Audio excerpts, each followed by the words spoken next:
Don't forget, you can reach the latest episode of Potomac Watch anytime. Just ask your smart speaker, play the Opinion Potomac Watch podcast. From the opinion pages of the Wall Street Journal, this is Potomac Watch. Welcome back. Kim, what's your take on this? I guess my view is that some absentee voting is a necessity. There are people who are out of town. There are people who are sick. There are people in areas that have been hit hurricanes who are not sure entirely where they might be on election day to go to the polls.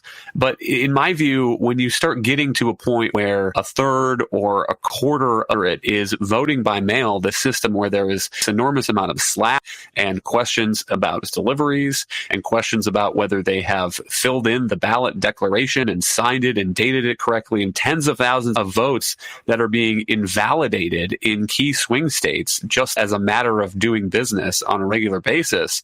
It seems to me that we're creating an opportunity for a very heated, contested election, more so than what happened in 2020, when, in my view, the margins in some of these states, Biden's victory of 80,000 was higher than was plausibly reversible. But I'm worrying that we may be blundering into a bigger problem, a bigger dispute, and it will take something like that in order for people to decide that maybe this is not the wisest way to be conducting national elections. Yeah, there's so many problems with widespread early and mail-in voting. And I have no issue. This country has a long tradition of, if you can't get to the polls on election day and there's a legitimate reason why you cannot, then we extend a courtesy to you because we care about civic engagement.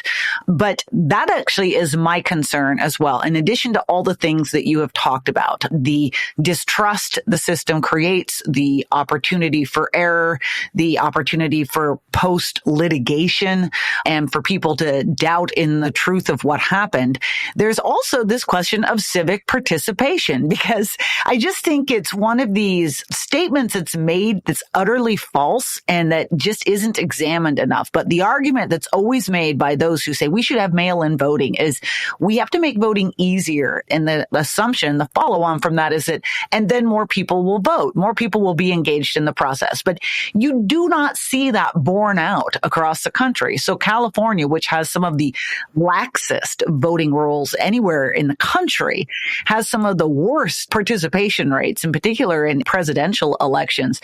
Then you go and you take a look at a state like New Hampshire, which very much still has some of the strictest rules. You have to go vote in person on election day in New Hampshire, unless you have a very, very good reason why not.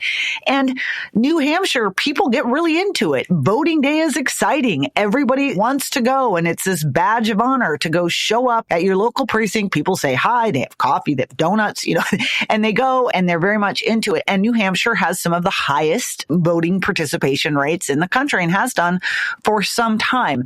And so I think in addition to the problems you're talking about, we need to have a serious discussion in this country about the importance of voting, the responsibility of voting, and how we could maybe get rid of a lot of these problems and encourage more people to participate if we went back to voting on the day of. Well, if people thought that 2020 was close, Monet, 2020 looks like it might be even closer. And the joke is that the election officials' prayer is, let it be a landslide. And they don't care as much who wins as long as someone wins by a convincing margin. But you can check the latest Wall Street Journal poll released today, and there are 6 swing states.